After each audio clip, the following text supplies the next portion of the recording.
now. What's going on, everybody? Welcome to the Tuesday edition of Burn It Down with Kim Brown. This is the place where we set oppression ablaze. And guess what, guys? It looks like we are not alone in our desire to set oppression ablaze. Yes, even those who may or may not resemble majority of us, right? Seem as though they are quite fed up with the system and in fact may be endorsing a little burn it down action, maybe in a different form. And guess what, guys? We are with the shits. We're here to encourage. So thank you all so much for making the time to hang out and join us all on this good Tuesday evening. We do not have a dearth of things to discuss. So let me run it down fairly quickly. Towards the end of the show, I would like to acknowledge that in Joe Biden's America, the Drug Enforcement Administration has been robbing airline passengers of their cash money for God knows how long. Who really knows how long the DEA agents have been literally thieving cash from airline passengers flying domestically here in the US. Well, now the Department of Justice says we're going to stop robbing y'all for the time being. But it's amazing that somehow nobody noticed all this fascism while Joe Biden and Kamala Harris have been, running the point, running the 1 and the 2 in the fucking NBA 2K9, whatever. But it's a story that's fascinating, and I find it interesting that police don't have anything else better to do than to antagonize and literally rob, commit actual strong arm robbery against people who are entitled to carry money on them, on their person, if they so choose. But of course, we're going to get the people what they want here tonight on Burn It Down with Kim Brown. You know we're going to get into Jigga Man Jay-Z.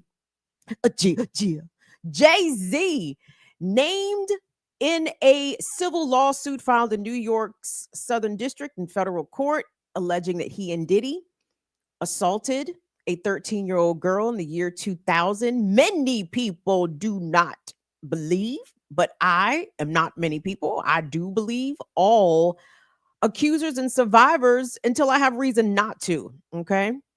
Yeah, it's an overcorrection. I'm gonna get into my overcorrection, but guess what? That's just what it is.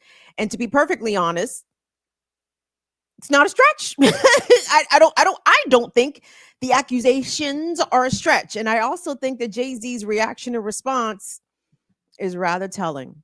And I want us to talk about that. And also what it means when a cultural icon falls, especially in the Black community, where we cling so desperately to this idea of Black excellence that we will believe the facade of a successful entrepreneur, rags to riches, family man.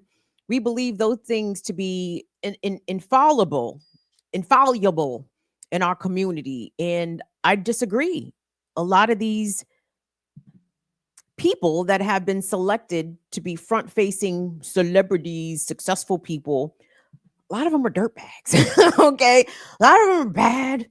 I mean, not just like bad people. I'm not talking about people that don't tip, right? I'm talking about bad, terrible people causing harm to those more vulnerable than they. So I will get into Jay-Z's allegations here fairly shortly. But before I get into my top joint, I'd like to welcome the kids. Welcome to the crowd. Welcome to the Fire Fam. Thank you guys so much for being here tonight. We want to remind everybody we are in the middle of a tiny fundraiser. Our goal is 1.2 million. However, we will settle for $1,200. So thank you so much to all. Shout out to Mr. Faulty. Mr. Faulty, you ran us some bucks last week. I did not properly acknowledge. So let me acknowledge. Can I also acknowledge D. Marie? AKA is D. Marie Mrs. S. So shout out to the S's up there where y'all is. And shout out to my man's Leonard. Leonard just came through with the swift Venmo action. Thank you guys so much. So if you want to support this Black woman-led independent media platform, BIDWKB is where you can find us. That's us on Cash App, Venmo, PayPal.me/BIDWKB. And of course, always thanks to the patrons who continue to show up and show out every month. And you should join them. Patreon.com/BIDWKB. Thank y'all so much. DJ Vesper X in the building. Let me shout out to my Fire Fam here real quick. What's a DJ Vesper X in the building? What's up, Dawn Bird? Afraid not. Dawn, watch the drones. Dawn, watch the fucking drones. My homeboy is in New Jersey and said that they seen the shit. They saying these drones is the size of Ford Escapes flying over the fucking houses in Mount Laurel and shit. Yo, yo, crazy shit is about the end of times. It is the end of time. Anyway, go ahead. I'm sorry. What was this? What's up? Oh, shout out to Wendy. Shout out to who? Oh, Sugar Shan, come through in the building. We appreciate you, Sugar Shan. Shout out to Holly Horn. I know Holly's in here. Shout out to the wonderful mods. Learn Life. We got Anna. We got Latif. We got my son Tyler.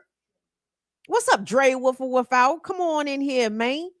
Appreciate y'all. What the Squarey in the building? Who? Oh, ancient crustacean. Thank you so much. Ancient crustacean. Thank you so much. Appreciate y'all coming through. And anyone that's checking us out on the YouTube vertical stream, engage with us, like, share, subscribe. We are 200 and some subscribers away from 7,000, which would be cute. We would love that. Thank you so much. And we appreciate everyone that's watching us on Twitch. Also, BIDWKB on the Twitch does. So thank you all. So let me get into the things. Like, share, subscribe. It's Burn It Down with Kim Brown. And there is a hero amongst us. Turns out his name is Luigi Mangione. Luigi is the person who is accused and now charged by the New York Attorney General, whoever the fuck, who's the nigga? Alvin Bragg, District Attorney, Manhattan District Attorney. Alvin Bragg has now charged Luigi Mangione, 26 years old, charged him with the murder of Brian Thompson, the UnitedHealthcare CEO, who was shot down in a blaze of glory. Help me out, but know the truth. I'm sorry, let me calm down. I loved John Bon Jovi's Blaze of Glory soundtrack. I know I am very random and very alone in that. We're going to refocus. Back to the story. Brian Thompson, UnitedHealthcare CEO, shot down on the streets of Manhattan. There was a 4 or 5 day manhunt for the alleged shooter. And then it turns out Monday, December the 9th, is when a worker at the McDonald's in Altoona, Pennsylvania, is alleged to have dropped a dime on one Luigi Mangione. Now, guys, there's a lot of moving parts here. There's a lot of ins and outs and what have yous. Let's start with Luigi's background, what we know. That Luigi, hold on. Can we free Luigi? What's everybody? See, goddamn it, Halloween's already passed. Nobody can rock their green overalls. No, wait. I would love to see the green painter's hats with the L on it. Y'all, niggas gonna be taking mushrooms and talk about free Luigi. It's just crazy. Anyway, we calm down. So Luigi is reported to be a Baltimore County native. Shout out to Maryland. He's from the Towson, Cockeysville area. He hails from a very wealthy and prominent family, the Magliaonis. Got some pull in the Baltimore region. They own 2 country clubs, one of which I know, the Turf Valley Country Club, located out there, Route 40 in Ellicott City. That's Luigi people shit. So Luigi people got long dough. This ain't short dough. This is long dough. The school he went to, the all-boys Catholic school, the Gillum School, apparently where he and his 5 siblings attended this private educational institution, 40 grand a pop per kid. These people got long money, okay? And Luigi, after graduating with 2 degrees from UPenn, has worked as a data analyst or whatever the fuck. And we don't really know what his motivations are. Now, what the police said that when he was apprehended at the McDonald's in Altoona, which by the way, everybody, has gotten a mountain of 1-star reviews on Yelp since Luigi was arrested, taken into custody at the McDonald's. The internet did not like. They said, fuck this McDonald's. Ain't nothing but rats in this McDonald's. The internet deeply upset the McDonald's workers. Regardless, But when Luigi was taken into custody, police say, and underline that phrase right there, police say that he was apprehended with a ghost gun, with a number of fake identifications, said to include the New Jersey fake ID that was used allegedly at the New York City hostel where he stayed for a number of days before allegedly pew-pewing Mr. Thompson. They also said he had a 3-page handwritten manifesto. And I said, just so interesting that Luigi was carrying all of the fucking evidence on him while on the run, while I'm certain at least passing through one bus terminal at minimum, while passing by no fewer than 100 dumpsters, several bodies of water. You follow where I'm going. How in the fuck this man get picked up?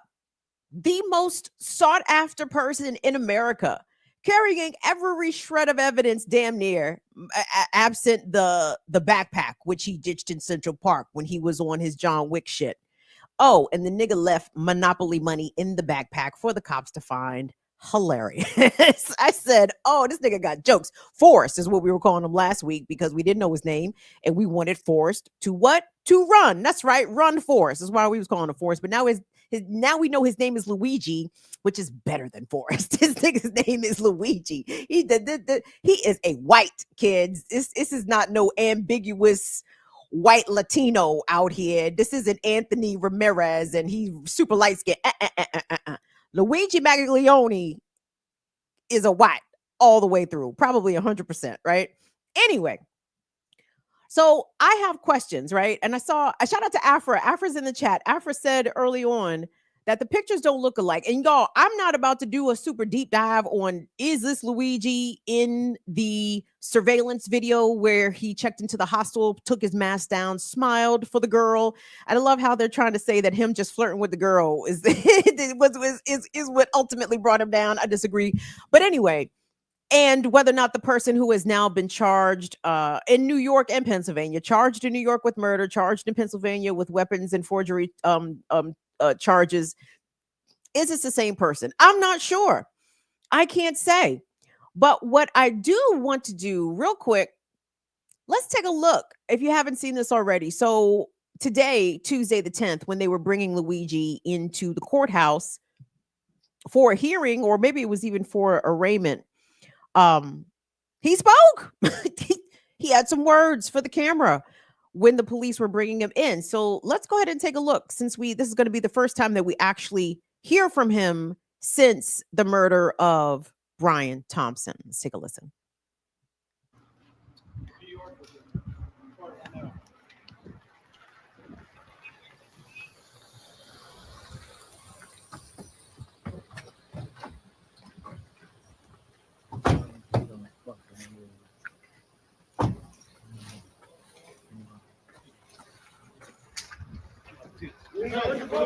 As completely out of touch, as an insult to the intelligence of the American people and its lived experience. Shut up. Shut him up, Johnson. Get him in there. Don't let him sit there and address the press. Remember back in the day, though, they would let the accused come out and give some remarks to the press. No longer. So that was Luigi Mangione outside of the courthouse in Pennsylvania still. And he says that the American people are not going to be fooled, won't get fooled again. That's not a direct quote, but you heard what he said. And here's the thing, you guys. Good luck, New York City, trying to get this guy convicted, okay? This is not as cut and dry as it would seem, okay? I think that they're going to have an issue assembling 12 people that's going to acquit someone who shot down a CEO. Now, I know there's a lot of people out here. There's a lot of virtue signaling and a lot of shaming. How dare, what's wrong with people? People have lost their humanity. They're celebrating the murder of a husband and a father. Again, we discussed this on the show last week. Any CEO of a multi-billion-dollar corporation, particularly a healthcare corporation in the United States, any CEO has nothing but blood on his hands because his or her job has to do with driving profitability of the company and of the share price and of the dividends that the stockholders get to take home at the end of the quarter or at the end of the year. The CEO of healthcare corporations is not concerned with actually saving lives or even improving access or the quality of healthcare to its customers. They don't give a fuck about that. They give a fuck about making money, period, point blank. So fuck that guy. Okay. Like, sorry, not sorry to that man. But the issue is that many people have these sentiments, right? And as people are pawing through Luigi's social media postings, they're getting the idea that maybe this young person, this young man has a bit of a slight alt-right slant, maybe. Apparently he's a fan of the Joe Rogan podcast. He has retweeted, the likes of RFK Jr., etc. And I'm like, oh, well, not only should the prosecution be concerned if this is this guy's, ideological bent, as it were, they should not only should the prosecutors be concerned, the billionaire and CEO and the oligarchical class should all be concerned. Because when one of their own, when a young white boy who was given every opportunity at education, at privilege, at a successful career, at healthcare, even I don't think my man's was missing out on healthcare. When he decides to turn the tables and engage in some violence, and particularly a politically violent act that ends in murder against theoretically one of his own, oh, the billionaires are in trouble. CEOs are in trouble. The trust fund babies in trouble. Hold on, before I get too far ahead, let's take a look at what his attorney said, because Luigi is already, in my opinion, fostering reasonable doubt in the minds of potential jurors, people that probably don't want to convict him any fucking way, but just give them a reason to vote not guilty, and they will. And even the questioning of, do police even have the correct person in custody, I think is enough of a seed of reasonable doubt that prosecutors should absolutely be concerned with. But let's go ahead. We're going to let that presser run. We're going to let it run a few minutes. The lawyer answered a few questions, didn't also answer a few questions. When the attorney was asked who hired him, he did not disclose that information. When also asked about Luigi's health conditions, he declined to answer those questions too. But let's hear what the lawyer had to say. And by the way, he did say he just got the case today. So go ahead, Will. Thank you. Earlier? Yes, I did. And I'm pleased with our relationship. I think we've made a strong bond, and I'm looking forward to moving forward, helping him out. How were you approached? I really don't want to get into that. Is he saying he's innocent at this point?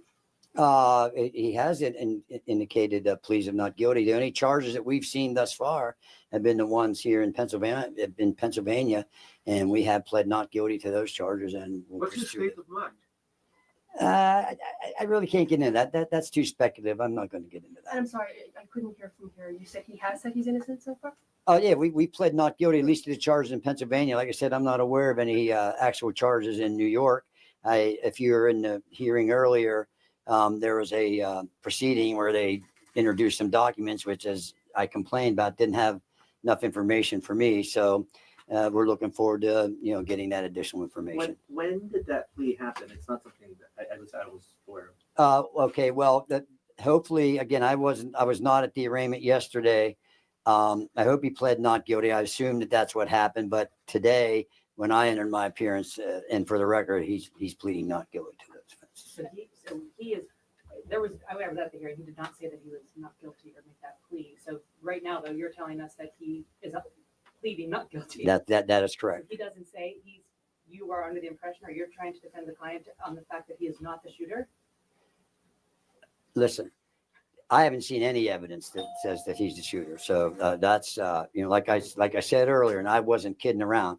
A couple of things: if you're going to report something, report it accurately, and remember And this is not just a small thing. The fundamental concept of American justice is a presumption of innocence, and until you're proven guilty beyond reasonable doubt. And I've seen zero evidence at this point, and so I'm not even aware of what any I'm charges. sorry, that's just regarding the extradition request from. Well, doing the hearing today was the extradition, so we're going to take one step at a time. It's a long process. Can be a long process. Photos that police released, the NYPD release of him. I'm sorry? The photos, the NYPD release of your client. I don't have any control over what the NYPD does, and if they release something, I hope I can get my hands on them. And if you guys get them, send them to me. I'd appreciate it. Clarify something. You pled for him not guilty in the state of Pennsylvania about the charges here. Can you just, when did that happen? Well, he has a hearing coming up. I believe it's the 20-somethingth. I can't recall. A lot happened today. So until they haven't even had a prima facie case established yet. So they have to have a prima facie case established before they can the case can move on to the Court of Common Pleas. So the burden is always on the government, thank God. And that's their burden, and they're going to have to produce some evidence, and we're anxious to see it. Understanding that you have said you have not seen charges coming out of New York yet, that if and when there are, and you have seen them, will you be pleading not guilty to those as well? That would be my expectation. That certainly would be my advice. Your client's demeanor the past 2 days at the arraignment and again today at the hearing. At some points he was, smiling, laughing. You even had to actually tell him to stop talking. What are his feelings right now? Well, I mean, he seems outspoken. Well, he's obvious. I said earlier, use your common sense. If you put yourself in, you or a loved one in that position, it's, natural, I think, to go through many emotional states. As far as him not talking, as long as I'm going to be a lawyer, I'm going to do all the talking. My client's not going to say anything. A quick question about process. I was also at the hearing last night. I don't remember any plea being asked for or entered. Okay. As long as he hasn't pled guilty, that's all I care about. So. In the Blair County case, it's just not. Well, I'm telling you, as his lawyer, he didn't have any lawyer record, and he didn't have any representation until I got involved this afternoon. And I'm telling you, he's pleading not guilty to each and every. When does that plea normally happen? Like I said, normally that could happen at what happened last night at the informal arraignment, which is at the magisterial district judge. So is he telling you this is all some sort of awful mistake? I'm not going to talk about anything he's told me. How do you end up in Altoona? I'm not going to talk about that. Has he been able to contact his family since? Yeah, I'm not going to get into that either. Can you tell us when you were hired? I can say sometime prior to the hearing this afternoon. So you were hired and not appointed by the court. That is correct. If Governor Huichel That signed is it, correct. provides his governor's, All right, that's good. extradition thing, That's good. That's good. I like the lawyer. Lawyer is not about no bullshit. Lawyer's on his lawyer game. And here's the thing, you guys. I don't root for the white man. the white man is not usually my friend. And who knows? Luigi still may not be a friend. But guess what? Luigi is taking one for the team out here. And I appreciate his representation already being very zealous. And yes, they are going to fight extradition back to New York. Fight that shit. That Maglione money ain't out here for no goddamn reason. Put that shit to work. Okay. Yeah. Fight extradition. Make New York work hard for that shit. And I bet you he even beat them little charges in Pennsylvania. Again, this young man, Luigi, no criminal record whatsoever anywhere. Right. NYPD said that in a recent press conference that his name never came up in the hundreds of tips that they received. All them snitches, all those crime stoppers, everybody calling in the fucking crime stoppers. Nobody mentioned Luigi Maglione, not once. Luigi was not on nobody's radar. How did they catch Luigi? How did they catch up with Luigi, literally holding every fucking thing needed to convict him, plus some, right? Allegedly, he was carrying $8,000 in cash, U.S. currency, $2,000 in foreign currency, U.S. passport, and a number of forged identifications. Now, in his hearing held Monday the 9th, Luigi said, when confronted with the dollar amounts, I suppose, that the police claimed that he had on his person, he challenged that. He said, I didn't have that much money on me. And it's like, oh, I believe many others are going to be inclined to hang on to this young person, this young man, this young soldier for Jah, this young warrior's words, all that he says, right? Not to say he's, we're not putting him up on some, idolatry or whatever. But my point is, we don't see this happen. We really don't see people strike out against the corporate overlords, as it were, right? Sometimes the rowdy whites will shoot at the cops. Hey, couple rowdy whites even this year shot at the president. Okay, so it's not like, this is America, baby. Shooting is how shit gets resolved around here. What you talking about, the courts?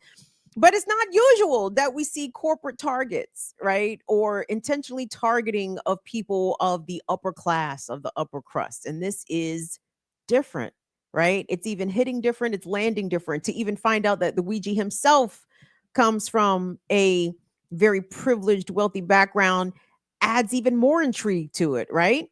What was his real motivation? There was some shit flying around the net today. Allegedly, the manifesto has been published to Substack. I did check it out, though I'm not convinced that it was authentic, which is why I did not bring it to the folks of y'all tonight. Though, if you are interested, you should go search for it and check it out. But in the so-called Substack manifesto, the author was complaining about the cost of his mother's health care, that the mother had suffered with retinopathy or neuropathy of some sort and was requiring a very expensive 6-figure surgery with costly treatments. And I'm like, I'm not sure if this is the manifesto, because I saw that house out there in fucking Cockeysville. Them people who live in that neighborhood in Baltimore County, Maryland, who could afford to send 6 children to private school at 40 grand a semester. No. Who own 2 country clubs, 2 nice joints. No. These are not the folks that would be complaining about a very costly surgery or medical procedure. These are the folks that got the money to cover that. So I'm a little dubious as to whether or not the Substack manifesto is authentic, but some even question whether or not the manifesto is authentic at all. And how convenient it is that when there's high profile fugitives of justice, right? When there's a national manhunt for whoever the fuck, somehow these motherfuckers is always caught with they goddamn snitching papers on them, right? It's they caught with their manifesto. Here's their ideology. Here's their confession. That's a little too convenient, don't you think? And I'm not gonna lean away from the conspiracies when it comes to this. I might lean into them shits. Actually, we may do lots of leaning into the conspiracies, because fuck it. We don't want Luigi to go to jail. I don't want him to go to jail. There's a lots of people that also don't want Luigi to go to jail. And it's the kinds of people that don't want Luigi to go to jail that I'm so deeply intrigued by. We spoke about this a little bit on the Remix Morning Show today on Black Liberation Media, that if you go into the comments of some of your worstest, most popular YouTubers, like them fuckboy, the fuckboy quintet of, of Ben Shapiro, and who was that fucking scrotum sacked face motherfucker who talks shit about me, Matt Walsh. Go into the comments pertaining to Luigi Mangione, where Ben Shapiro was criticizing, we can't have, it's the left, it's the violence, and it's wrong to kill people, it's wrong to shoot CEOs. And his commenters are like, shit. And what I appreciate, especially from these young white men who figured so prominently into the presidential election, right? Apparently, Trump and his son Barron had the strategy to activate all the young white men under 30, drop Trump on the Joe Rogan podcast and all this shit. But yet it's the same demographic of young white men that are also applauding with the rest of us Luigi's alleged actions, if it was indeed Luigi that did this or whoever the fuck did it, right? We rooting for them. Thank you. Good job. Because for once, I think literally for the first fucking time, young white men figured out who their actual enemy was. They saw the shooting down of Brian Thompson and that shit resonated with them, right? Why? Because ultimately, even the conservatives, even the right wingers, alt right, whatever the fuck, they know in their hearts that immigrants are not their enemy. They know in their hearts that it's not DEI that's denying them fucking healthcare, okay? They know in their hearts, they know this, but they're so programmed to have racism be the default, right? Because they're white in America, right? I mean, everyone in America is racist. It takes learning and deprogramming. Even Black people in America are racist. We are taught inferiority at a very early age. We're taught to be, subjugation to some extent at early ages. Like that's shit that we also have to unlearn and deprogram from. So when whites are racist in America, it doesn't shock me at all. But what they aren't knowing or understanding is that no Black or brown person holds that much sway over you that it can impact the way you live or your livelihood. But you know who does have much sway over you, whether or not your family or your employer is providing you health care. If the government turns you down for disability, like you do get that. You understand that.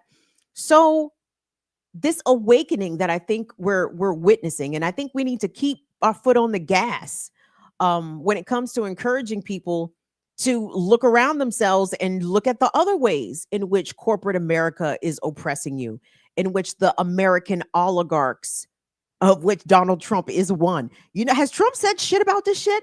I watched Meet the Press. Ugh. Kirsten Welker, terrible interview with Donald Trump. It was bad. It was bad. And I didn't hear Trump get asked about that shit not once. Not once. And Trump probably ain't going to say shit except, it's a terrible tragedy what happened and we don't like to see that kind of violence. But Trump, nigga, 2 people have taken shots at you this year. Maybe you should speak more quietly. Maybe Trump shouldn't have a comment about this. Because if it's open season on CEOs, it's already proved that people was ready to let the chopper sing on the ex and soon to be new president. Come on. Shamon. But what do y'all think about this? I don't think that Luigi is going to get convicted of murder. I don't think New York is going to be able to find 12 people that's going to convict him. And let's say he does get convicted. This guy is already going to have a cult following, which has already begun. I think there was people yesterday outside of the courthouse. And wait till a spectacle, high profile murder case comes to Manhattan, y'all. It's going to be like John Gotti, 91. It's going to be a paparazzi dream out there. It's going to be every the good group. I was gonna say groupie. Then I stopped myself, but maybe groupie is the right word. Maybe groupie is the right word because he is kind of cute, right? Like he's way too young for me. But I look at myself. Oh, I can see why the girlies is thinking he's a cutie patootie. And by the way, not uncommon for killers in America to be widely sexually desired and sought after and idolized and have fan clubs. I love so much about this story is revealing many things about this country. But first and foremostly, it's revealing that all of us know who are the ones making our lives harder. And it's the oligarchs. The only way for UnitedHealthcare to make billions and billions of dollars annually is for them to deny people the services that will ultimately keep them healthy and alive. That should not be. And once we decide to focus our gaze on all the industries, the pharmaceutical industry, the fossil fuel industry, the cosmetic industry, the advertising industry, the music industry, right? These institutions are crumbling. Why? Because they are lost credibility. I love the fact that Luigi is 26 years old. He's Gen Z. It's interesting.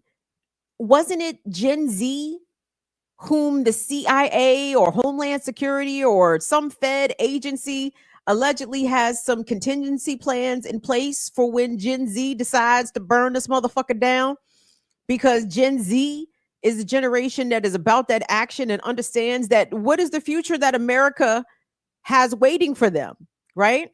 No jobs, employment lost to automation, college tuition completely unaffordable, housing unaffordable, food unaffordable, water poisoned, environment collapsing, climate change. Them kids born after 1997 peep game. And they're like, well, fuck it. Why should we stay on the hamster wheel? Why should we remain on the hamster wheel because our parents and grandparents did before us? Maybe it's time for us to get into some live action. Speaking of, Luigi Mangione, the valedictorian of the class of 2016 at the prestigious Gillum School, gave a speech at his I just want us to take a listen, a little excerpt, because it's kind of foretelling in the words that he chose to use at his commencement speech as valedictorian. So let's take a listen to that real quick. Class of 2016 is truly defined by its inventive, pioneering mentality that accompanies a strong commitment to Gilman tradition. Having great ideas, however, isn't enough to innovate.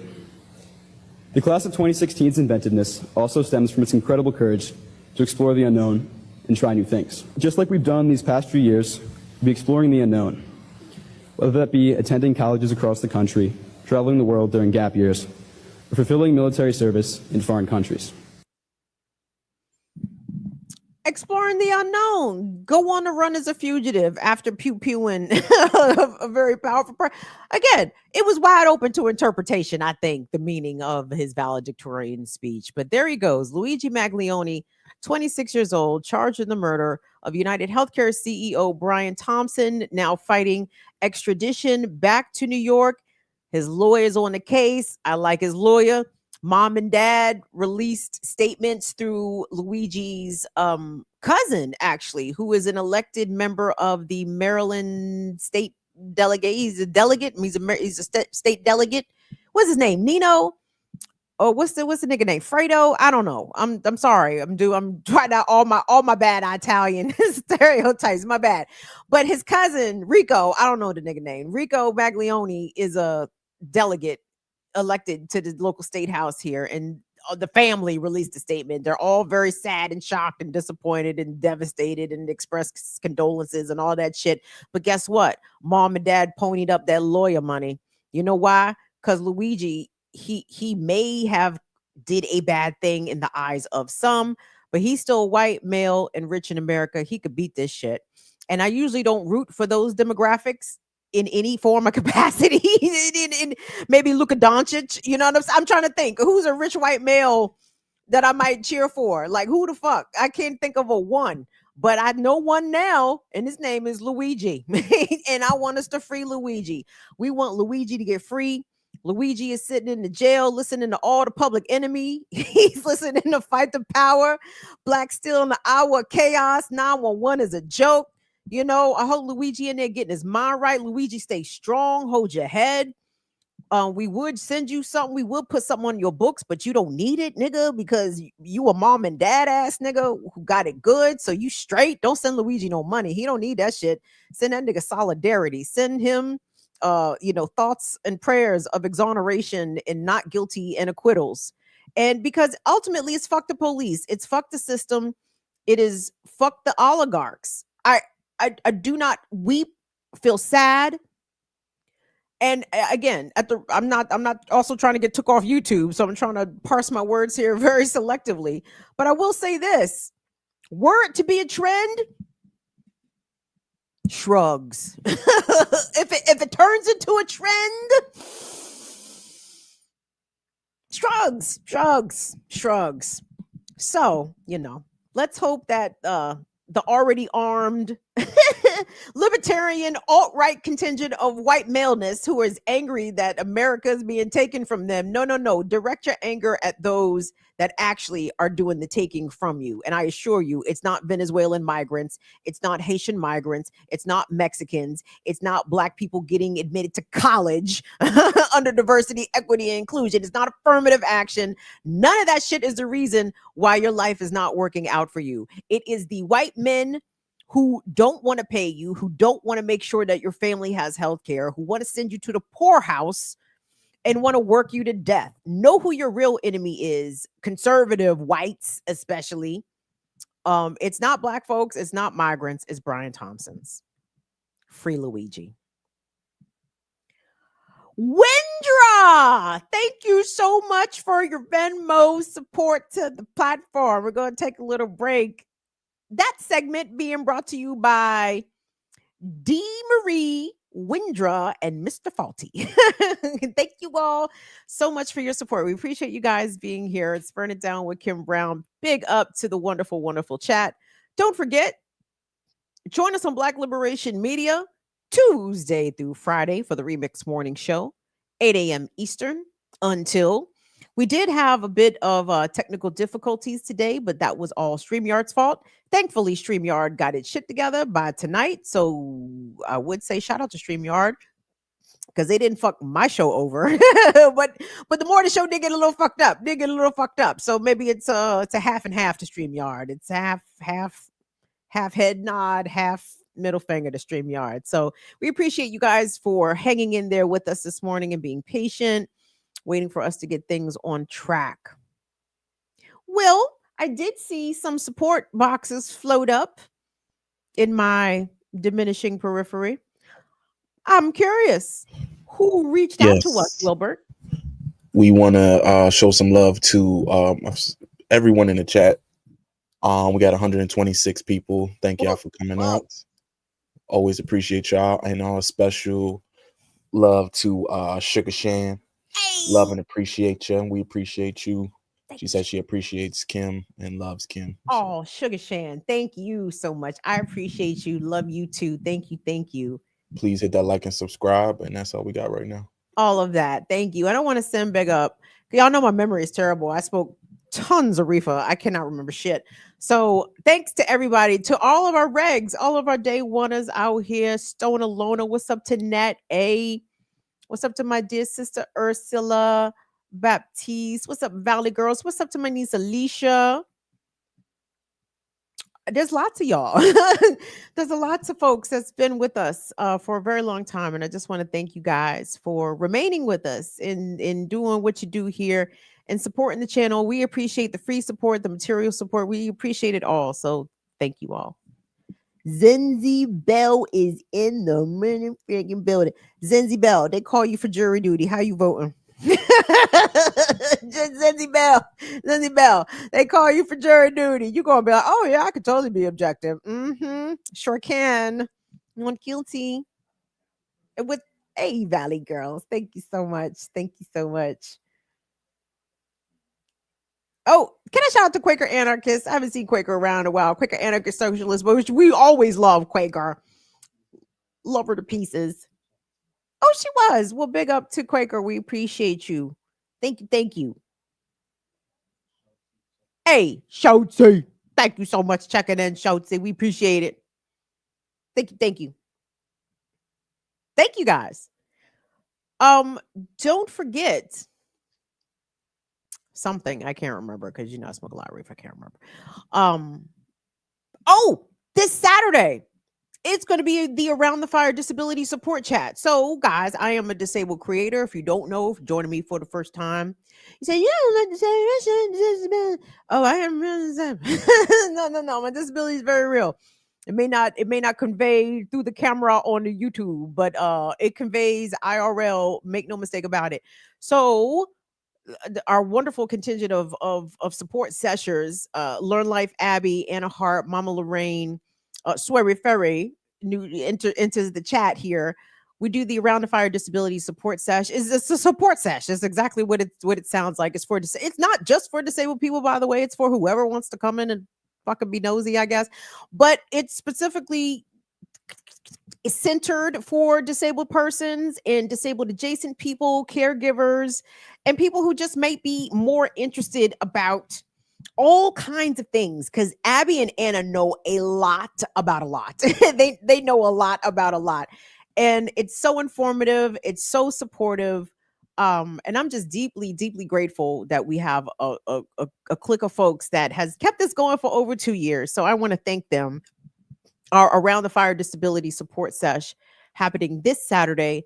The link will be posted on the channel community section. Y'all, I'm locked out of the stupid fucking Patreon on the Patreon app.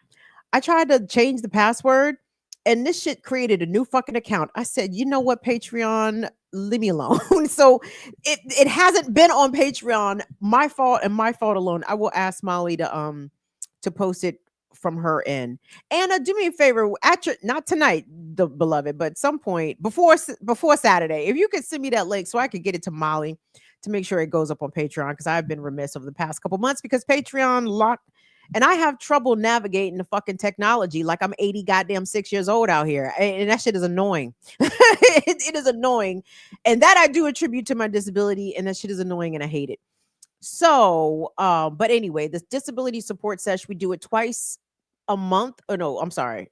Yeah, well, they do it twice a month, but we do the one every second Saturday, 5 p.m. Eastern. So every second Saturday of the month, we have our disability support session, Around the Fire Disability Support Session. We appreciate those that come out and join us.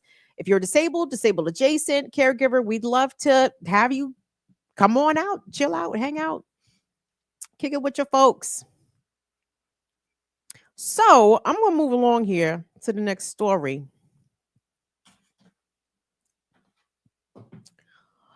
I don't even know where to begin.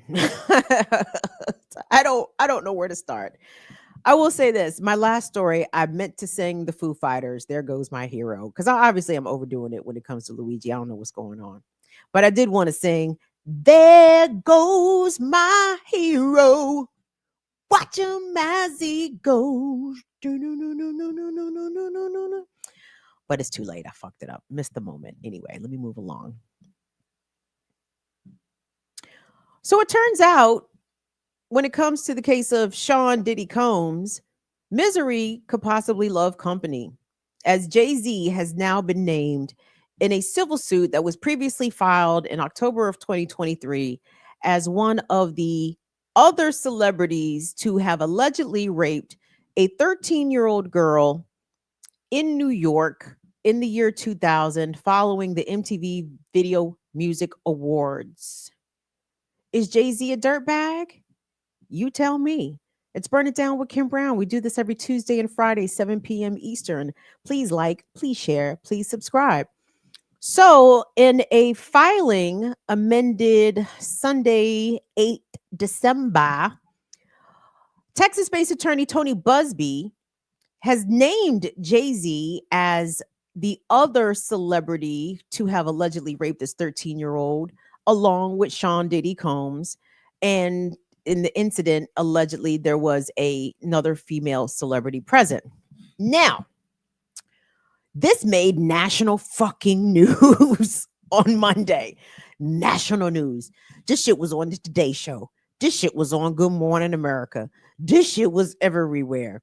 And I know someone as, dare I say, narcissistic, and it's maybe a semi-control freak, maybe a whole control freak, who knows?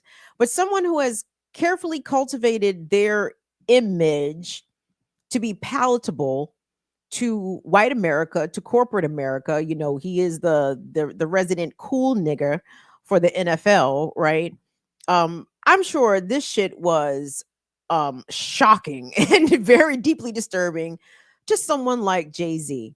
And it came out in a statement that Jay-Z released. Now, I'm not going to read the whole statement because I'm sure you guys have heard the statement, but the statement reads in part that Jay-Z feels as though anyone that is accused of such a heinous act as allegedly, he didn't even mention that the act that is heinous, but the rape of a 13-year-old, he said anyone accused of such a heinous act should be in jail. and he urges the client of Tony Busby to drop the civil suit and go ahead and file criminal charges.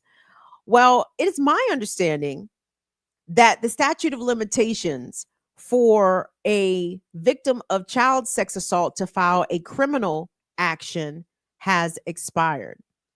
Now, I was watching TMZ Live today, as I tend to do, and it was mentioned that if the victim opted to go to police and file a criminal complaint or make a complaint or just make a police report, that could potentially open a criminal investigation. I'm not certain that that's accurate, simply because of how much time has passed. We're talking about something that was almost a quarter century ago, 24 years ago, right? And I don't think that's how the things work exactly. But it was interesting to me in Jay-Z's statement. He had a lot of fierce venom for the attorney Tony Busby. He made allusions to him being a former Marine and claimed that Mr. Busby lacks valor, and called him an ambulance chaser in a cheap suit. And Jay-Z reiterated that he's from Brooklyn. I'm from Brooklyn and we have a code. We protect children. We don't harm children. Nigga, have you heard your music? What is this nigga talking about, sir? You promote alcohol. What do you mean you protect your what children? You must be talking about your own goddamn children. You ain't talked about money, cash, hoes, money, cash, clothes. All you did was rap about selling drugs and busting guns and having sex with women. What children are you interested in now protecting? The ones named Blue Ivy and her siblings. Them is the only children you're concerned about. It was a very ridiculous statement on its face. And given that Jay-Z and Beyonce, the Carters, have really done an interesting job of basically keeping their hand close to the chest, right? They don't let you know when their feelings is hurt. They don't let you know when some shit has bothered them. They don't take it to the gram or go on Twitter and go on rants and go live on YouTube and rant about their haters. No. To their credit, Jay-Z and Beyonce do an amazing job of shutting the fuck up. So the fact that Jay-Z did not shut the fuck up in this instance said a lot. And maybe it's because of the caliber, I suppose, of the accusation. We'll go ahead and pop up the B-roll because Jay-Z is accused of now in the civil suit raping a 13-year-old, but as you see here, that was on the same night that he and his family attended the movie premiere of the film Mufasa, Disney movie, prequel to The Lion King, starring Beyonce and his daughter Blue Ivy. Now, where is Blue Ivy? Okay, so I see Jay, Beyonce. Who is that grown woman on the right? Oh, surely that can't be 12-year-old Blue Ivy. Surely, is that Blue Ivy?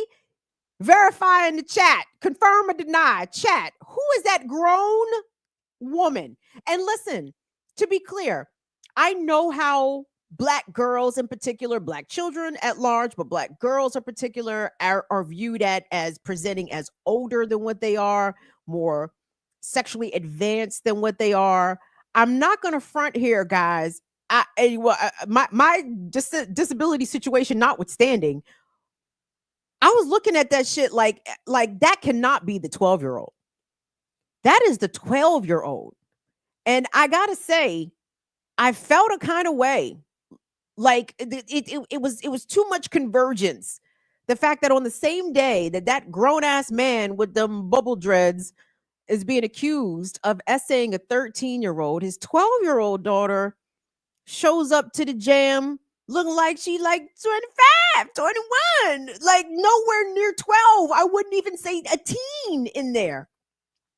And again, I'm not trying to project nothing onto the child. Okay, Blue Ivy is an innocent, I suppose, even as much as she is the spawn of the billionaire class. But she's 12. I'm gonna leave her the fuck alone. But I gotta say, I was a little taken aback because as much as I was confused, like surely that can't be the 12-year-old daughter, right? I know, and I'm a woman, right? I know that there was men somewhere looking at her, plotting on her, circling on the calendar. Hey man, when did Blue Ivy turn 18, dog? You know what I'm saying? Because you seen her at the red carpet. She ain't look 12 to me. Wait, shit. Jay-Z better put a chastity belt on her, man. She better lock her up in a bedroom. Cause shorty, she look like that at 12, man. You know she gonna be bad when she 18, 19, nigga. Oh man, I can't wait. Cause I know how men, grown-ups, fucking talk about kids. Okay? So when Jay-Z was named, thank you, Will. Thank you, Will. By the way, hold on. No, keep that rolling for a second. You good. Keep it rolling. So hold on. So when Jay-Z, let me finish my thought. So when Jay-Z was named in this lawsuit, all I thought, and then juxtapose that with, although Blue Ivy looks beautiful, she doesn't look anywhere near her actual age. That's all I thought about. I said, wow, a man or men, plural, who aren't interested in checking IDs, who don't really care what the girl actual age is. She looking good tonight, right? Some man, it doesn't shock me that men could have looked at a 13-year-old, either not known she was 13 or not cared that she was 13, just saw her as attractive and perhaps sexually available with the assistance of, some chemical relaxants as it was, and decided to take advantage, as many predatory and abusive and rapey persons have done in the past. So I thought that was a bit of irony that Jay-Z's own 12-year-old daughter, he showed up, though many expected maybe that he would not. The Carters giving a united front there on the red carpet to celebrate their daughter's achievement, her first time being in a movie.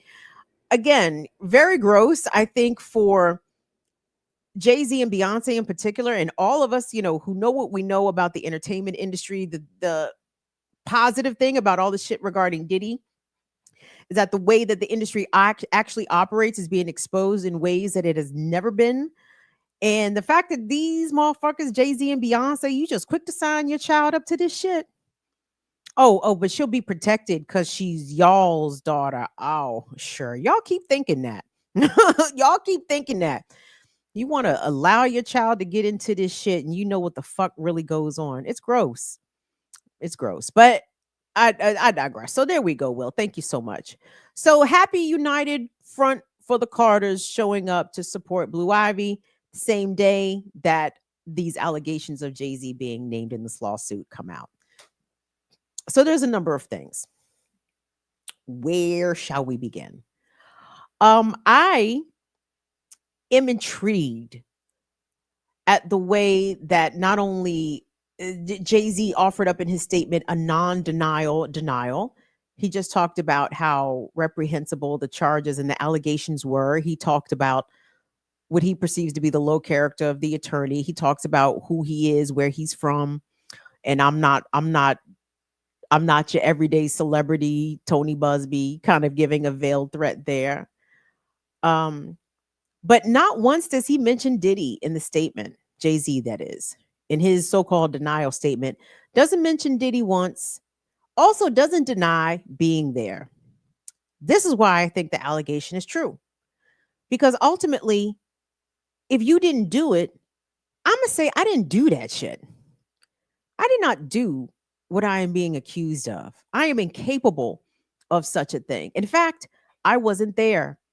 In fact, there are pictures of me elsewhere. But you didn't hear any of that in Jay-Z's statement, did you? You know why? The fact that he did not deny being there, I can only assume what, y'all? That he was there. The fact that he did not, and we talked about this a little bit on the morning show. I'm looking for an explicit denial of culpability. I did not do this. Not that if I did what I'm accused of, that I should be in jail. Yes, nigga, yes. But that does not say I didn't do the shit. No, that's not what that says at all. And I think, again, on some armchair psychoanalysis, like, that's really telling to me. Like, you didn't say, no, I didn't do this. Says a lot. But let's also talk about 2000. And the funny thing is, looking. So let me tell y'all this. So 2000, where was I? 2000. I'm in the shit. I'm in the mix a little bit. And I'm also a survivor at this point, and I'm very particular about where I go, who I'm with, what I'm drinking, what I'm not drinking. And I don't think to assume that in the year 2000 that a young woman attending a celebrity after party for a prominent event such as the VMAs have been drugged. It's not beyond the realm of possibility. And for the reaction I'm hearing from, in particular, some brothers, not all, because I know we don't got no goofball brothers over here, bros. But I heard a reaction from the Breakfast Club, among others. And it's like, wow, that it's about time that Jay-Z actually stood up and, that he issued this firm statement, and he's, saying that he's not going to get pushed around. These people not going to blackmail him. They're not going to extort him. I didn't hear any raising of the possibility that the accusation is true. I hear some brothers say, well, Jay-Z's is Jay-Z. Jay-Z's a big star. Even in 2000, he had a big hit, Big Pimpin'. That's the year Big Pimpin' came out. He ain't got to rape nobody. You know how much money he got? Why would he have to rape a 13-year-old? Why would he even do that? These are excellent questions. And when I hear men pose questions like this, it really reminds me, it sobers me in a way. I'm like, oh, right. Men don't really know each other. Men don't really know how men get down. Men don't really know that 30-year-olds sleep with 13-year-olds out here. Men don't really know. Maybe some do, because birds of a feather. But especially, I think men on the outside looking in and up at men that are of a higher social status than them, of a higher net worth than them. There is this sort of romanticizing about who this man is. And Black people have a bad habit of doing this. Our brothers in particular, women, we do this too. But if a brother got money, if another dude is successful, he got money, like that nigga can almost walk on water, right? Like he's so successful. He's an entrepreneur. Look at what all he got going. He gives back. He does this. Yes. And men and people and predators and abusers can cloak themselves in all of this good deeds and positive PR front facing to the community and still be doing dirtbaggery in public. I mean, in private, right? We don't have to look beyond Hollywood. We know this, right?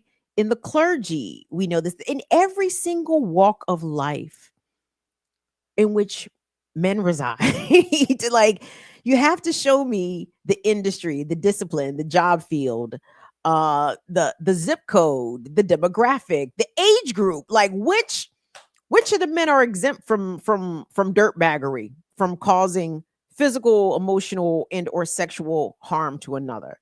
None, not a one.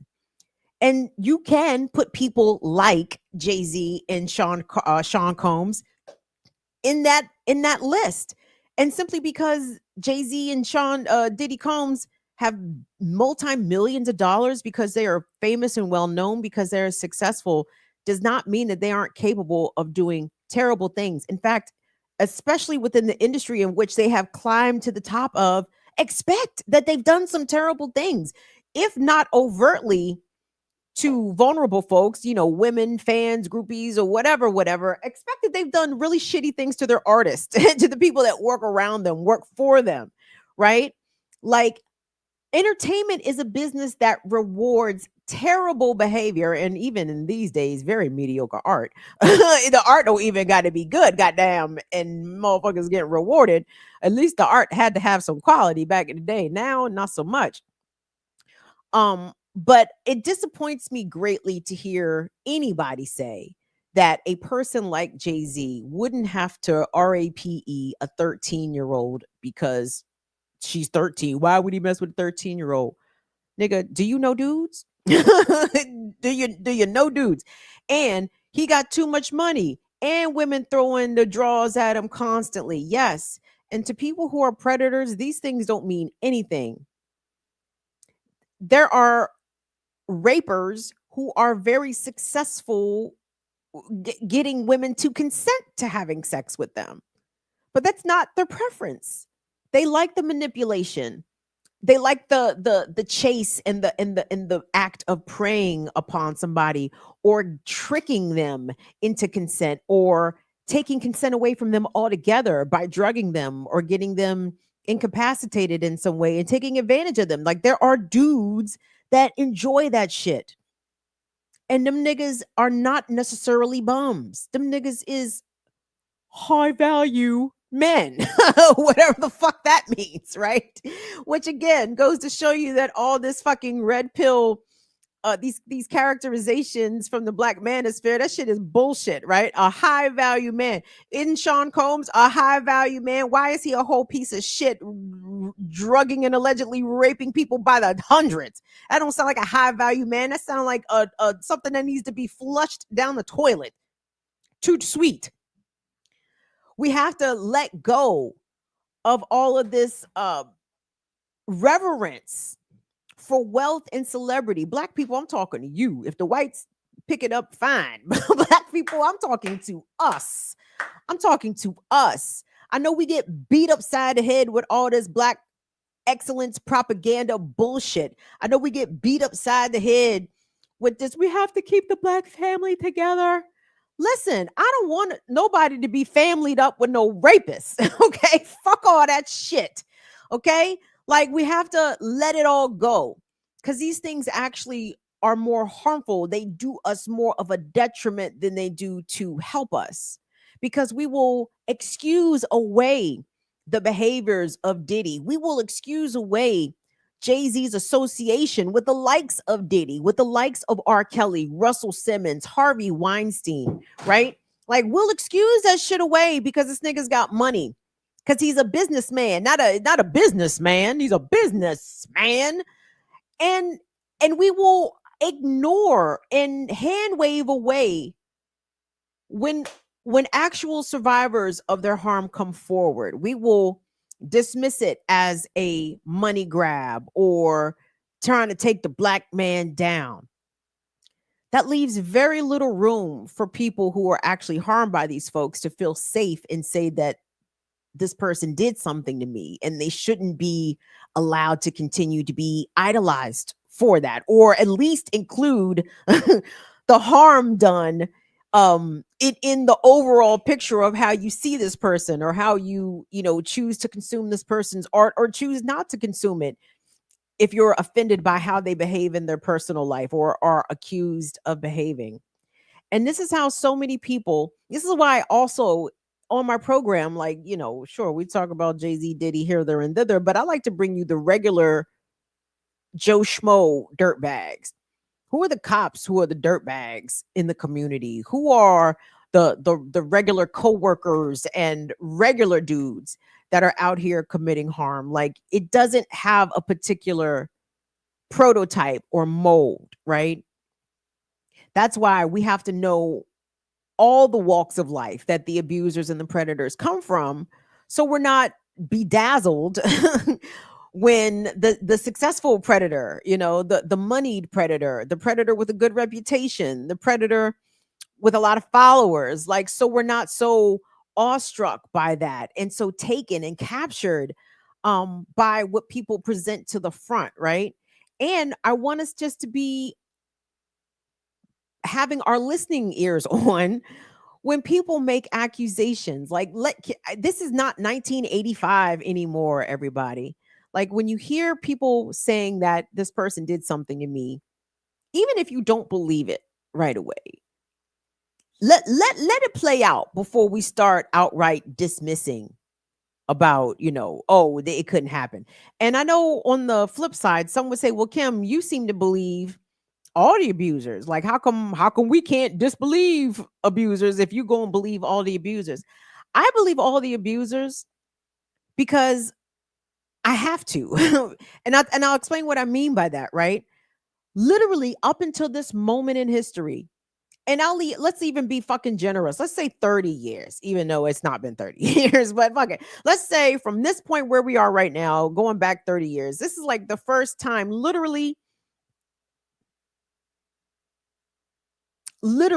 that accusations coming from most women are at least heard. Accusations of rape, accusations of domestic violence, accusations of abuse, and all of that falls under the umbrella of abuse. It's only recently that any accusations like this are taken seriously. Now rape accusations made by white women against black men have always been taken seriously, okay? Rape accusations made by black women against any man, to be perfectly honest, white or black or whatever, has not been taken seriously. In fact, it's only been, I suppose, recently, again, 30, 40, 50 years, that it was even a crime to commit a rape against a black woman. If you was a white man, was no crime to rape a black woman. No crime. Native, this goes for indigenous women too. Wasn't even illegal. If we want to keep it intraracial, it wasn't even illegal for a husband to rape his wife, right? We are literally in new uncharted territory. And I want all of us to understand that, particularly our younger viewers. I want y'all to know this. Like, this was not always a thing. So-called cancel culture. Oh, someone got an accusation. Oh, they're about to lose their brands, their endorsements. No, that's new. That's new. That is new. Men of power, even men of not power, accused of rape, shrugs, you know. The interrogation and the deconstruction of what the victim did to deserve said rape was the norm, not the actual trying to hold accountable the person accused of the attack, right? All of this is new. So I just want us to keep that in mind. So when I believe all accusers, until I'm given a reason not to believe them, until there's evidence that says that they should not be believed, I'm going to believe them because it's an overcorrection. Okay. And I will freely admit to that flaw in my character. It's an overcorrection. I believe all survivors of all gender identities until there's reason for me not to. Because women in particular, girls in particular, boys in particular, men, all survivors have historically been disbelieved. They have been defamed. They have been smeared. They have been discredited. They have been led to believe that whatever happened to them was their own fault. And in order to make that right, in order to balance those scales, we have to give truly a lot of latitude and a lot of grace to people who are willing to come forward on the record and make an accusation. And some would counter and say, well, Kimba, doesn't that harm people who are falsely accused? The number of false accusations compared to credible accusations is minuscule. The majority of accusations made on the record are found to have viability, right? A very few false claims of sexual assault in particular, right, come through. And for those that are falsely accused, there's usually a lot of understanding, right? Because the patriarchy, male-centered society kind of believes that that's the default anyway, right? They believe that bitches be lying, right? So if it ever came out that a false accusation was made against a man, that man has a way better opportunity of rehabilitating his image, being integrated back into society, being restored any opportunities that were taken from him, because that is hetero man's biggest fear, is being falsely accused of rape. Well, don't do that. just don't do the raping. That's it. No, why would someone falsely accuse you? I'm not saying it doesn't happen. I'm just saying it's not very likely to happen. What is very likely to happen, however, is that a person who is assaulted will not make a report. And that seems to be the case with this 13-year-old I'll say alleged victim because I don't have money to fight Jay-Z and Beyonce. I do not have I'm already over here begging y'all for $1.2 million. Even if y'all gave it to me and I was over here talking shit about Jay-Z and Beyonce, they gonna come take my little coins. So so I am going to use all my allegeds when I'm talking about the Carters. Yes, indeed. But what and I done told my little joke. Now I forgot what the fuck I was gonna say. But I this victim, their story rings too true. Hold on, let me say something else about the victim. Also, Jay-Z and his lawyers this week filed in court to try to have the woman who has filed this lawsuit, the 13-year-old, the woman who was 13 at the time, she's now in her 30s.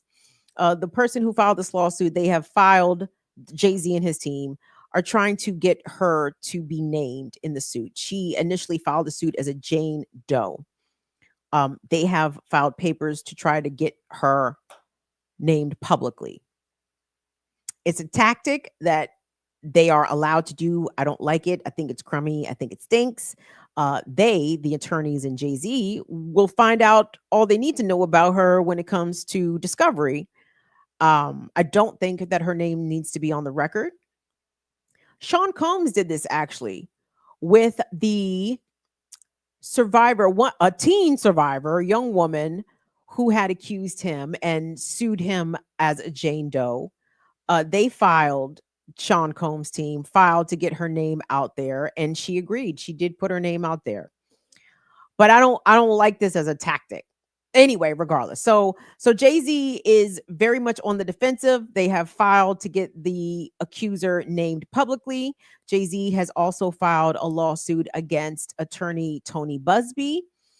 So he and his team are coming out swinging here and fighting, because ultimately Jay-Z knows that if any part about this accusation turns out to be true, he is cooked. Fucking dunzo. And here's the thing, y'all. Jay-Z, I believe, is going to wish that he had learned lessons from what his good buddy Sean Combs is experiencing right now.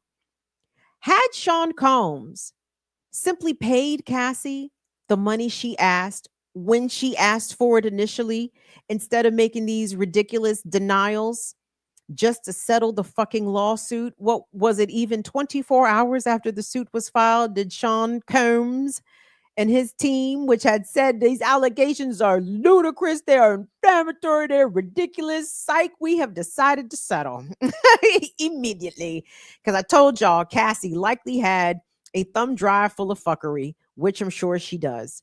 However, Jay-Z, well, hold on. So Diddy, had he paid Cassie the money when she demanded it, he wouldn't be sitting in federal prison right now. You guys understand that, right? Had Diddy just paid the fucking money, he would not be in jail right now for his birthday, for the holidays. He'd be on tour. He'd still be rubbing the GHB baby oil on people, still out here doing terrible things. But because he wanted to be a cheapskate, and because he wasn't going to be bullied out of his hard stolen money, his hard exploited money from his artist, he said, no, I'm not paying no money. And then ended up paying, and then consequently all the investigations into him followed afterwards, and then the feds were able to make their case. But I see a very similar pattern here happening with Jay-Z, with his outright refusal to mediate with Tony Busby and his client, his refusal to, make a settlement or accept some sort of settlement before being named in this lawsuit. Because that's all it takes is for the first shot across the bow, everybody. My guess is that, this is my opinion, but Jay-Z kicks it with rapists, right? Diddy, Weinstein, Epstein, Russell, R. Kelly, these are his homeboys. Birds of a feather flock together, right? It wouldn't shock me if there are more accusers out here waiting the wings for Jay-Z. Jaguar Wright has basically confirmed that for us. And can I say this real quick? Can I big up Jaguar Wright? I know people may not be a fan of the messenger. I personally am a fan of the messenger. I love Philly bitches. First of all, let me start there. Love them to fucking pieces. But I appreciate that Jaguar continues to be vindicated. She was accurate about Diddy. She has made other allegations about, other people that have been victimized by Diddy in the industry. We don't have to go through the list of those folks. Some of those people are victims themselves, but she has had particular ire for the Carters. So wait a minute. Will, cue up that clip for me real quick, because when Jaguar appeared on Pierce Morgan, he thought she was coming on there to talk about Diddy. And she did say a couple words about Diddy, but she was really on there to let the chopper sing about Jay-Z and Beyonce, right? So much so that Pierce Morgan got so shook when Jay-Z's lawyer reached out. Pierce Morgan, cop, please. Lena, we'd like to issue deepest apologies to Jay-Z and Beyonce, who, we're not here to answer for their the allegations levied by Miss Jaguar, right? Jaguar. How do you say it in Britain? How do you say Jaguar in British? Jaguar. Jaguar. Jaguar, right? We had no idea she was going to say such inflammatory things. We'd just like to issue our apologies. Please and thank you. Alex Spiro, Jay-Z's lawyer, had them niggas shook up. Well, had Pierce shook up. Jag was unbothered. Jag didn't give a fuck.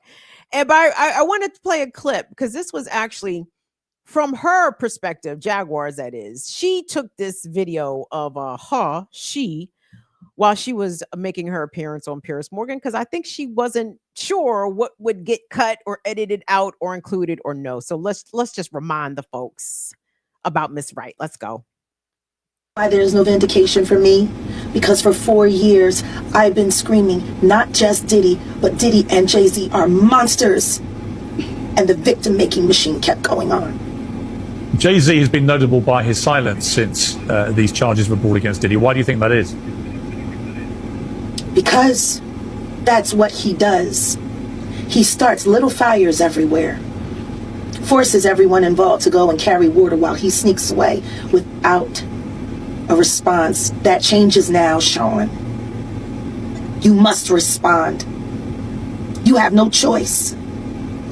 Harvey Weinstein, Jeffrey Epstein, Robert Kelly, Sean Combs have one person in common, professionally and privately: Sean Carter. This has been a fist of tyranny that has been punching through our culture and our society for decades. It must stop.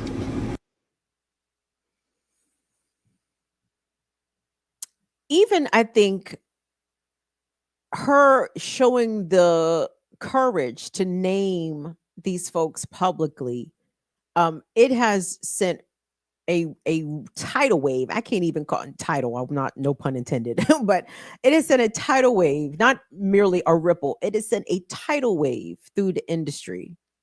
And I can understand, first of all, wait, let me back up. So anyway, Jaguar Wright continues to be proven accurate. I'm not saying she's fucking Nostradamus with this bitch. Like, I'm not saying Jag knows what the fucking Powerball numbers is going to be this weekend. However, she does not appear to be lying. She does not appear to have told a lie. Even those that have tried to besmirch her, like the likes of DJ Vlad and Star, I see Jag being proven. And again, simply Jay-Z being named in a civil suit does not necessarily prove the accusation. But when someone is, again, willing to take on, even in the civil courts, someone as powerful and moneyed and connected as Jay-Z, it's usually not for no reason. It's not usually born out of nothing. And it's usually not just based upon a desire for financial compensation. Though, by the way, survivors and victims are absolutely entitled to compensation. Again, a sort of a newish phenomenon in society now, where if you've been harmed, you have at least the possibility of getting some recompense from the person that hurt you, even if it was a long time ago. But I like the fact that people are now having to admit that Jaguar Wright is not crazy. And well, let me rephrase. Even if she is crazy, that doesn't make her a liar. Even if she has some mental issues going on, which let me be clear, I don't know that she does. And when I see her, even when I see her saying things that some may perceive as off the wall, I get it. Because when you've been traumatized and victimized and fucked over a bunch, and then people not only disregard your feelings, they disregard your livelihood, they disregard whether or not you even live or die or see the next day. Like what I see when I hear Jaguar Wright is a woman with no fucks to give. And I get it. I understand. I can relate, okay? So when I hear her talking that shit, talk that shit. She ain't fucking lying. She hasn't been proven to be a liar. It does appear as though she is the target of many smear campaigns, but again, she continues to be batting 1,000 so far as it relates to these powerful celebrity abusers. And let me be clear, and nobody's perfect. Jaguar, I hate to even use the phrase, Jesus, I'm sounding like fucking Megan Kelly. She's no angel. None of us is angels, okay? She without sin, please cast the first stone. Like nobody's out here perfect. And if we are expecting perfection from people who are courageous enough to bring us the truth, we're going to be disappointed every time, okay? I want her to be herself, unfiltered, zero fucks to give, flawed and problematic, but the bitch is telling the truth. Okay, you can't call this bitch no liar, and I respect it. Thank you so much to Jaguar for being a whistleblower in the industry and going big game hunting, to be perfectly fucking honest. And if we're keeping it a buck, for those to be like, oh well, why is she just trying to take down black men? No, she's name checked Clive Davis lots of times. You know what I'm saying? Motherfuckers just hear the names that they want to hear, and that's fine. But let's be accurate when we're telling about what Jag has done and what she continues to do out here. And I'd be concerned about it, to be honest. These people are not really for play, you know what I'm saying? And I don't think there's no safety for her as a black woman, to be honest. And I'm not exactly, I'm sure I'm gonna say I'm not sure what she gains from this, and someone will be like, oh, what, she's getting enriched, she get money off YouTube. Okay, she's probably surviving off YouTube. I don't know if she about to buy the mansion. Oh, fucking you, who the fuck knows? I don't know. Mind my goddamn business. But I appreciate a black woman being the clarion call of truth and being willing to take down even those that are powerful. So salute to her. As far as Jay-Z goes, it's going to be really interesting to see where this lawsuit goes. The attorney, Tony Busby, like I said, he's based out of the Houston area. He put up a phone number asking for potential victims of Sean Combs. He wasn't asking for Jay-Z victims. He was asking for victims of Diddy. He put up the 800 number. He claims he got 3,000 calls. And of the 3,000, he and his team were able to whittle that number down to 120 clients that they were willing to take on as clients, and people whose interest that they were willing to file suits against Sean Combs for, right? And the process that he claims that he and his staff went through to reach this number of 120 victims of Sean Combs, he claims that the people have been either able to verify their presence at an event or attendance at an event. There was either witnesses or some other form of hard evidence that would help to bolster their claim. So my assumption is that we don't know what this 13-year-old, well, then 13-year-old victim might have kept. We don't know who else saw her there and who is willing, or who has already possibly gone on the record in some way, in a deposition affidavit or something, gone on the record and admitted to seeing her present, admitted to seeing her in the proximity of Diddy or Jay-Z or other people, admitted to seeing her passed out. Like, we don't know what they have. I don't assume that they don't have nothing, though. Like, I don't assume that Tony Busby again, I do not know this man, but out of Houston, they don't, people seem to respect him in and around the Houston area. I don't see Tony Busby going after the likes of billionaires Sean Combs and Sean Carter without hard evidence in hand. That sounds dumb. He strikes me as an attorney that probably wants to win the case, right? I don't see him coming up with no fucking bullshit. That's probably why Jay-Z is going so hard, right? And my guess is that prior to Jay-Z being added to this lawsuit, named in this civil lawsuit, Tony Busby probably reached out to him and maybe told him what he had, right? But Jay-Z, unmoved, said he won't part with one penny. He said that in his statement. He said he's not going to be parting with one red penny of his money in this extortion / shakedown. And I'm telling you, Jay-Z is going to rue the day that he made that deeply erroneous decision, because I have a feeling that this suit is this is about to be the beginning of the end for him.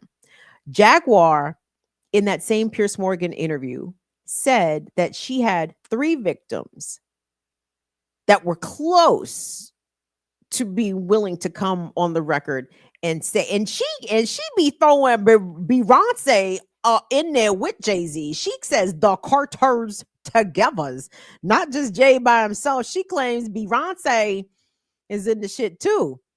And I said, oh boy. But Jaguar claims that she has 3 people that have been victimized, according to her, by the Carters, right? That does not include this 13-year-old who alleges that Jay-Z and Sean and fucking Diddy assaulted her in 2000. So, assuming everybody is telling the truths here, that's 4 folks possibly. You think Jay-Z and Beyonce are ready for them lawsuits to keep dropping every fucking week like DJ Drama mixtapes, nigga? Like, what? Do you think another suit is going to be coming out against Jay-Z before Beyonce's Christmas Day NFL halftime Netflix performance? Why the fuck is she doing that? Again, these niggas is trying to run interference. Don't believe the hype. Do not believe the hype. There was something else about this that I wanted to mention. Yes, I'm disappointed that people oh, yes. That's the part I wanted to mention. The 13-year-old. I was watching TikTok live today. Why'd I do that? I was watching TikTok live. I like to watch the Manosphere discussions, usually for about 2 minutes, 30 seconds. I can tolerate about 2.5 minutes of these fucking Manosphere ass, red pill ass, incel, nigcels. I can take about 2.5 minutes of the shit. And in this 2.5 minutes, this dude talked about, man, I'm just saying, dog, 13, she was 13. Why was she out at 13 by herself? You mean to tell me that she got to the VMAs at 13 by herself? She got to the after party by herself, and she managed to kick Diddy in the neck to get him off of her, wrap herself up in her clothes, run down to the gas station, call her father to pick her up. How come her father ain't coming to party and shoot everything up though? Son, nah, son, this shit don't sound right. So I'm just saying, this shit don't sound right. I'm just saying. I said, wow. Wow. Spoken like a man who does not know men. Shit's crazy. Well, first of all, and my New Yorkers chime in here. Okay. First of all, New Yorkers at 13 years old is not you in goddamn Louisville, Kentucky at 13 years old. Okay. Like New York City 13-year-olds are not fucking Raleigh, North Carolina 13-year-olds. These New Yorkers at 13, these niggas got autonomy. These niggas got metro passes. Okay. The world is their oyster. These niggas go everywhere. Okay. If they want to show up to Radio City Music Hall, guess what the fuck they do at 13? They get their happy asses on the goddamn train and go.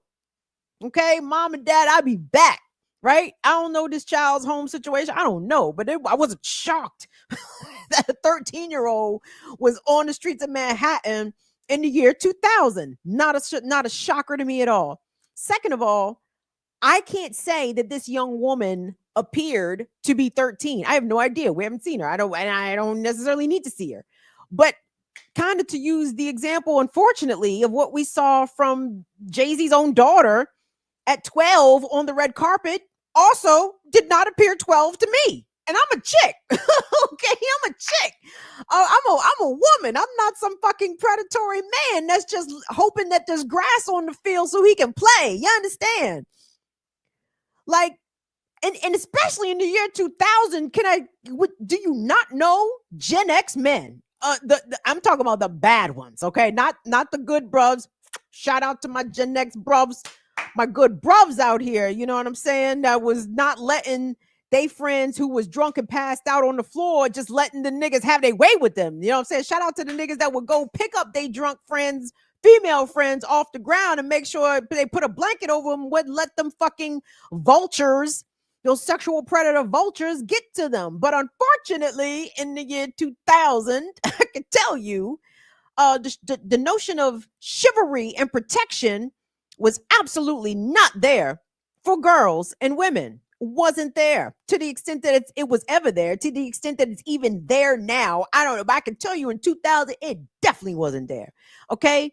And if that 13-year-old at the VMA after party in 2000 looked anything close to what Jay-Z's daughter just looked like in 2024, I can assure you there were men present who were not discerning, not giving a fuck. They knew what she looked like. They didn't care how old she was, okay? They just cared that she was fine. She was cute. She had perky boobs. You know what I'm saying? She had a big old butt. That's all they cared about, that she was excited. She was eager to hang out. Of course, she's 13. You know, that's all they gave a fuck about. And this notion that this child's father, because again, in this lawsuit, the victim alleges that after enduring assaults from both Diddy and fucking Jay-Z, that the young woman was able to reclothe herself, leave the house, and go to a gas station where she called her father to pick her up, and she did not disclose to her father what had happened. And the incredulity, the disbelief from some of these goofballs that I saw on this goddamn TikTok live about what you mean? And she ain't tell her father. She ain't tell her father. Let me tell you something. Many survivors of rape and sexual abuse and sexual assault don't tell anybody, let alone they father, right? Let alone they police, let alone anybody. Not uncommon for victims to never tell, or to tell after a duration of time. See, too many motherfuckers been watching Law and Order Special Victims Unit for the past 25 years. And y'all think that inside of every precinct across America, Olivia Benson is the goddamn desk sergeant waiting to take down the rape report. And you niggas is fucking out your goddamn minds. You have no idea how unserious rape allegations are taken by law enforcement in particular. Why do you think so many women in particular, even men, for God's sakes, survivors of sex abuse, never report the shit to the police? Because the police do not take a serious interest in pursuing rape cases. They feel as though they're too hard, or if the evidence wasn't preserved in a timely fashion, oh, you took a shower. Well, I guess we can't get no semen. You know what I'm saying? We can't get no evidence, so we can't make a case. So we're not going to be able to do nothing, right? And that is the message that many victims already know. So going to the police is usually not an option. Disclosing to a family member or even a male family member, also not an option. Or let's say the 13-year-old rape survivor had told her father. What the fuck makes you think he was going to go do any fucking thing? This false idea, this mythology, this unverified assertion that men are here to protect women. Fathers are here to protect daughters. Brothers are here to protect sisters. Husbands are here to protect wives. It's not true. It may not be blanketly false, but it is also not blanketly true. Okay. And I think women in particular, girls in particular, are harmed because if you have the expectation that someone is going to protect you and they don't, then where does that leave you? Like, how do you feel about your own deservedness in being protected, right? You probably don't feel as though you're worthy, deservedness, Lord, worthiness of protection, right? There's a lot going on that I would not fault a 13-year-old in these circumstances for making the decisions that they did, right? Because again, 13, right? I do fault the adults in the situation. I do fault her parents, who whatever. Either way, they didn't know where the fuck she was. They should have known where she was, right? But at the end of the day, what this woman, within girl, claims is that these men harmed her. These men who were both in their 30s or 30 at the time, double her age, right? Like they should have known better. And when you look at the people that Jay-Z has surrounded himself with, like it's too many rapists, dog. Like it's too many rapists. It's too many rapists. If let's say I had a friend, let's say my friend Chris, because I don't want to shout out anybody. I was gonna say Will, and I know Will's gonna be like, "Can you leave me the fuck out of your announcement?" All right, so not Will. Let's say Chris, my friend Chris, right? Chris is cool. I like Chris. Me and Chris friends for a long time. Chris got a bunch of homeboys. Let's see, Antoine, fucking Gregorio. Who else Chris liked to kick it with? He liked to kick it with Henry. Who else he liked to kick it with? He liked to kick it with Tommy. Okay. So if I find out that my friend Chris is kicking it with them niggas I just named, whose names I've already forgotten. If I say that he's kicking it with them, and all four of them have bad reputation for being rapists and abusers and predators. Some of them have even been accused criminally. Some of them have been accused civilly. A couple of them maybe even in jail, facing some sort of criminal accusation of sex abuse or crimes. I'm looking at Chris funny. Chris, these your boys? These your mans? Is it something I should know? Like, do you be on these fucking goofball activities with these rapey niggas? Like, I'm looking at you fucked up. So even let's assume Jay-Z is not the rapist. Nigga, why do you kick it with so many rapists? What are we to deduce? What are we to take away? If somebody were to make a rape accusation against you, Jay-Z, I'm going to be like, well, look at the fucking company he keep, nigga. This nigga made 2 records with R. Kelly after R. Kelly's child sex abuse materials came out and was widely disseminated. I love the fact that nobody likes to talk about that shit again. And not even like to talk about it. I just don't feel as though it gets mentioned enough. We talk about what he did. But the disgusting part of what was so disgusting about R. Kelly is that so many people knew. There's no way Jay-Z didn't know. It was impossible not to know that R. Kelly was out here diddling with children. And he decided to make an album, went on tour, and made another album. Why? Because Jay-Z's a fucking capitalist bastard who I guess will make money with literally anybody. And again, that is not a nigga to be admired. I don't give a fuck how much money he has. Any nigga that would try to get money with any type of motherfucker is a dirtball. And he's dangerous. And you shouldn't leave young people around him. And he's not a good influence. And he's not nothing to be admired. So we will keep an eyes on this lawsuit. Jay-Z's gonna throw the tantrum. I'm interested in seeing the lawyers duke it out. I'm a fan of that. And I just want to encourage you guys to continue to listen and support if you have been or if you haven't been. Listen to Jaguar Wright. I mean, the shit is entertaining, but I do feel as though she does have a bigger and broader purpose, which I support. And keep in mind, I mean, again, we cannot expect perfection from the messenger, but to really analyze the message, and most importantly, the accuracy.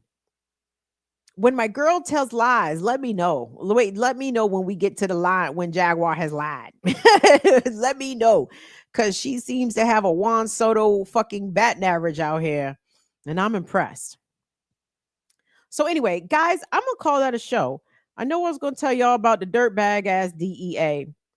But I've held Will hostage for 2 hours, and it's mean. It can't just be Will got a jobby job. Will gotta go kick the truth to the young black youth in the morning times, and I'm sure he wants to eat dinner.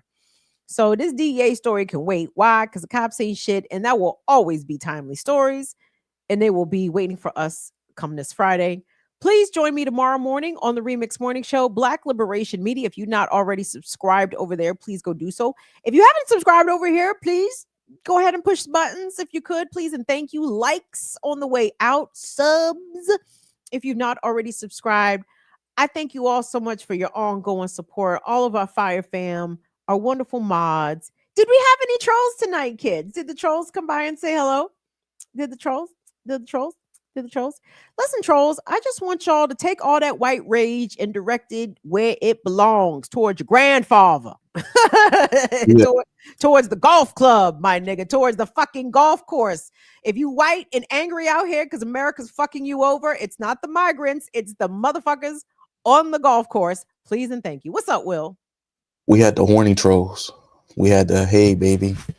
I want to take you out. Drop some cash. The fuck? Don't flirt, nigga. Contribute. Save all your flirtations. Flirt with your credit card. Troll. Shit. Yeah. And also thank you to Anna Hart for the Round of Fire support session is indeed this weekend. She emailed us the link.